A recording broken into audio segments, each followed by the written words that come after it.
Hi po sa inyong lahat at welcome to my channel, Mark My Son Channel.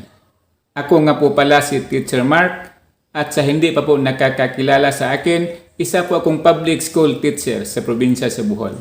Isa pong malaking karangalan sa akin na aking may bahagi sa inyo ang aking kaunting nalalaman sa mathematics.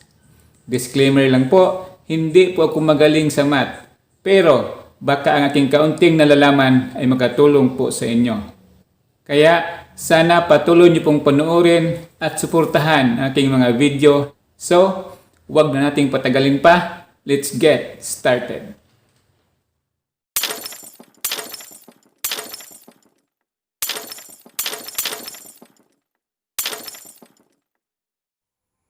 Magandang araw po sa inyo ulit at muli ay welcome po sa ating pag-aaral ngayon.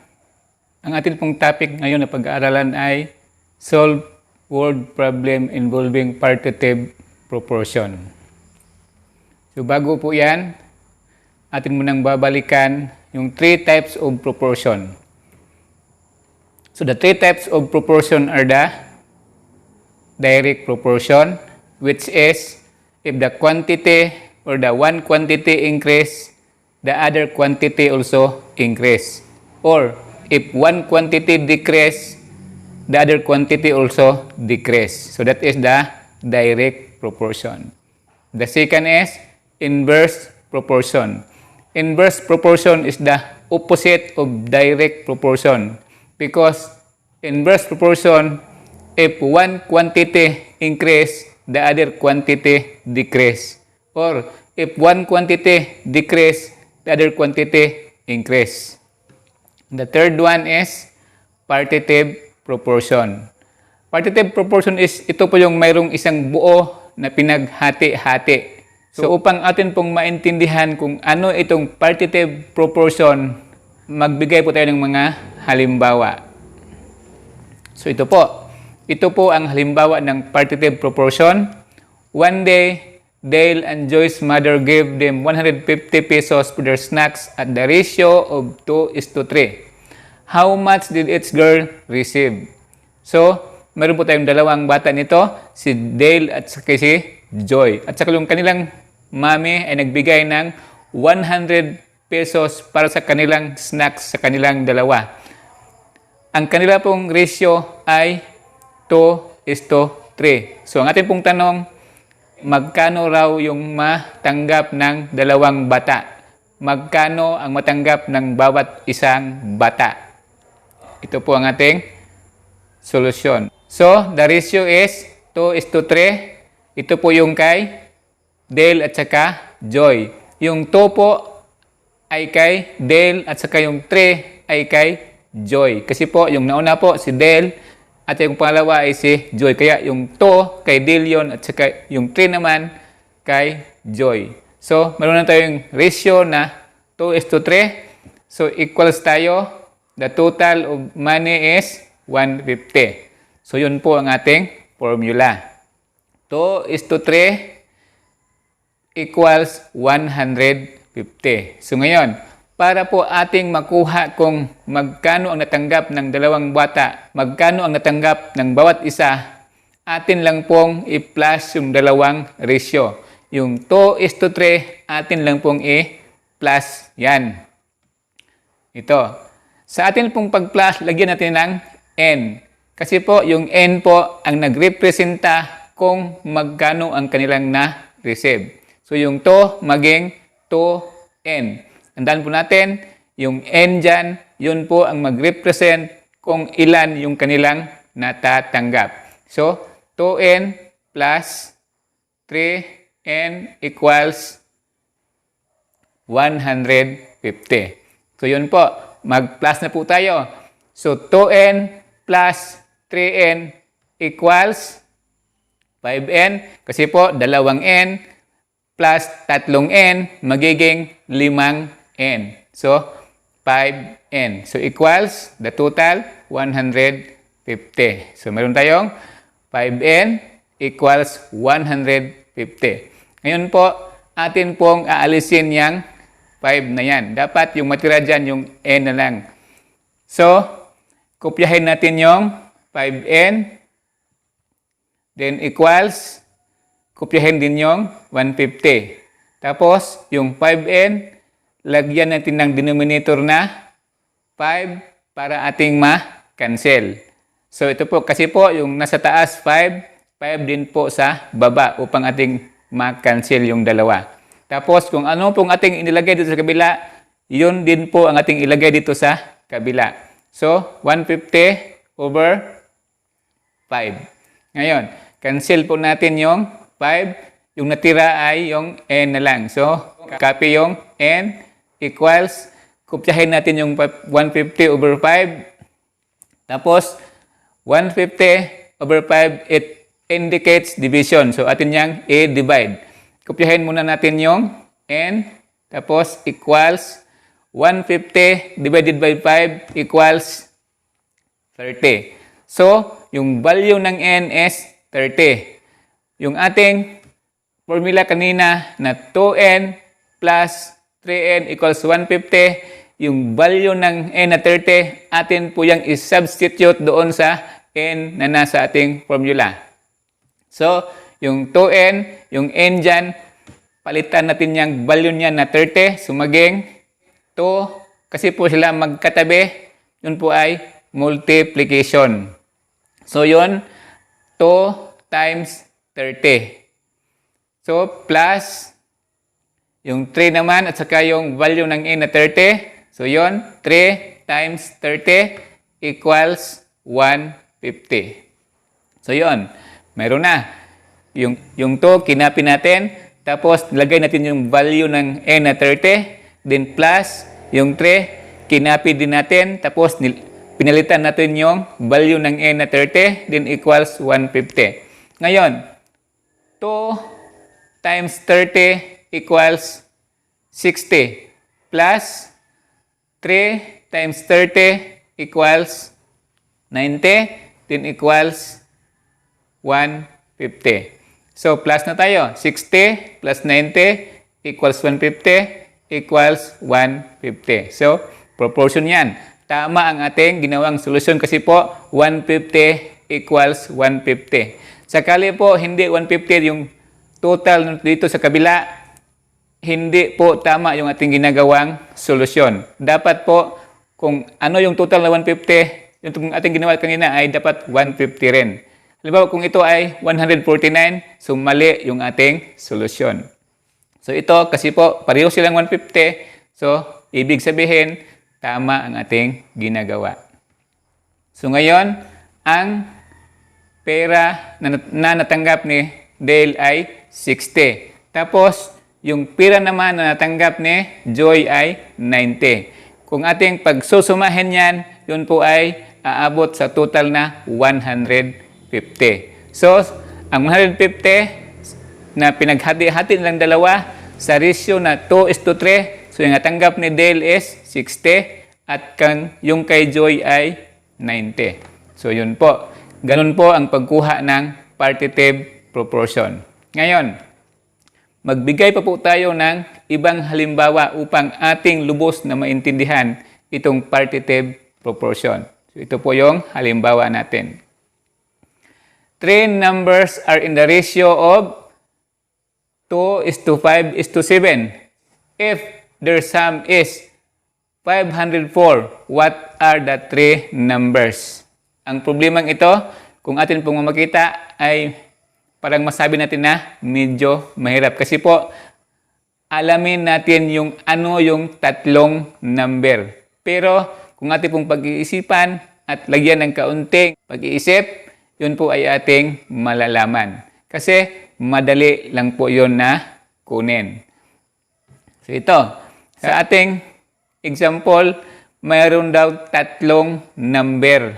Ang kanilang ratio ay 2:5:7.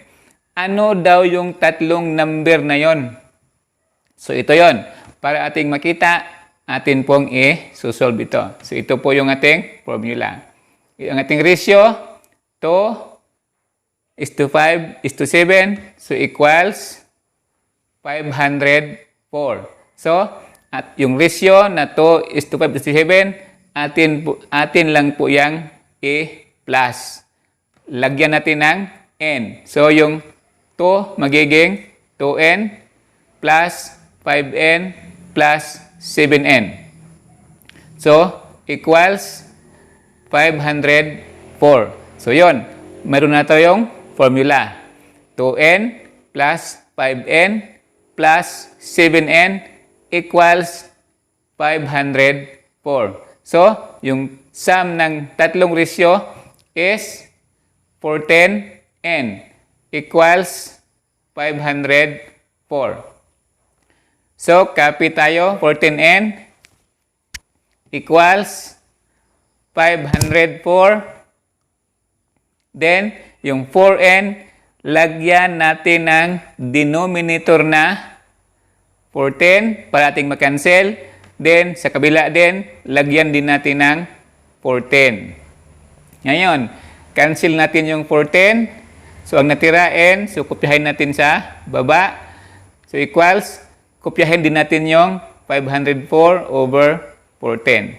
So, divide tayo. Yung n muna, kopyahin. Tapos equals. So, 504 divided by 410 equals 36. So, 36 yung value ng n. So, by substitution, yung n sa to, yung n sa 5, at saka yung n sa 7, palitan natin yan ng 36. Kasi 36 po ang value niyan. So, ito, 2 times 36 plus 5 times 36 plus 7 times 36 equals 504. So, ito, multiply muna.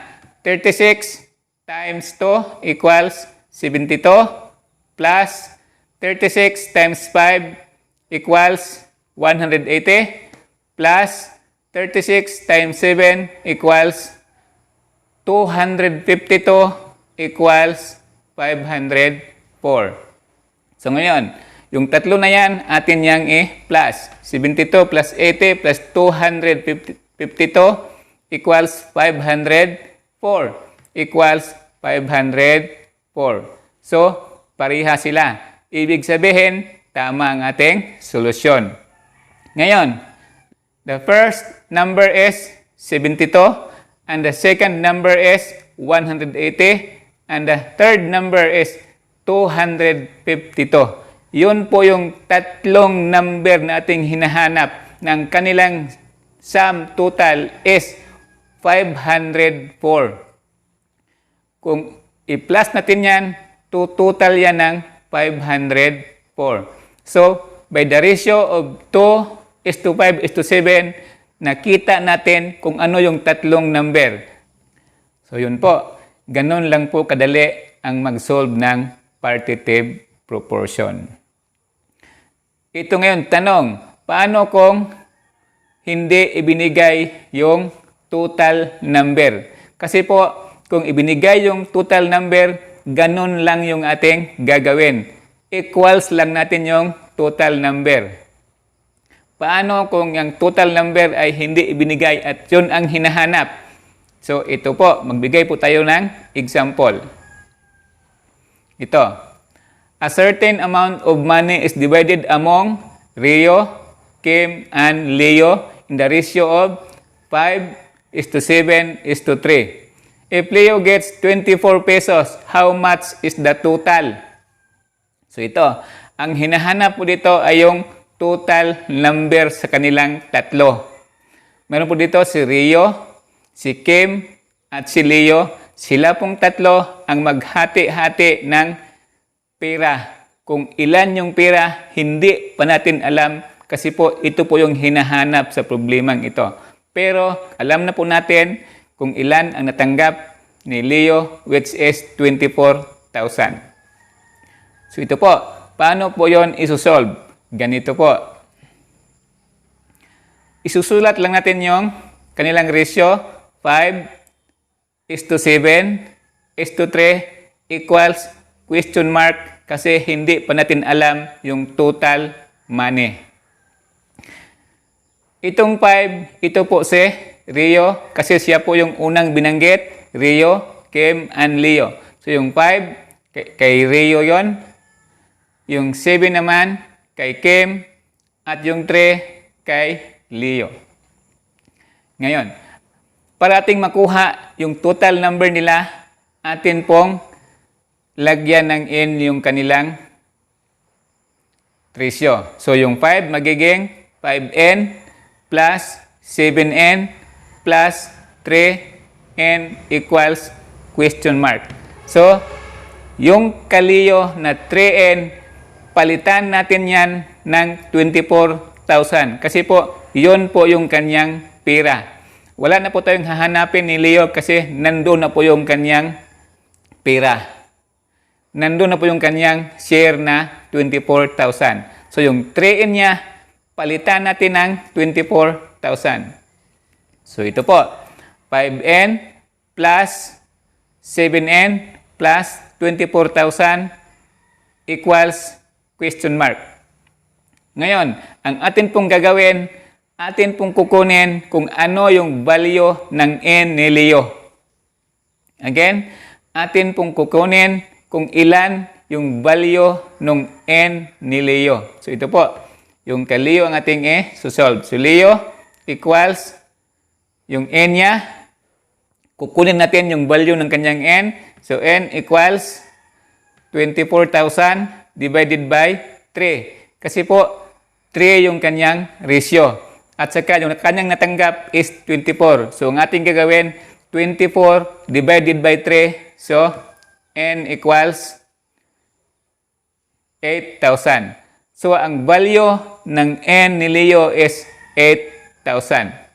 So, yung n dyan, palitan yan natin ng 8,000. So, ito, 5n plus 7n plus 3, yung n naging 8,000 kasi yun po ang value ng n niya.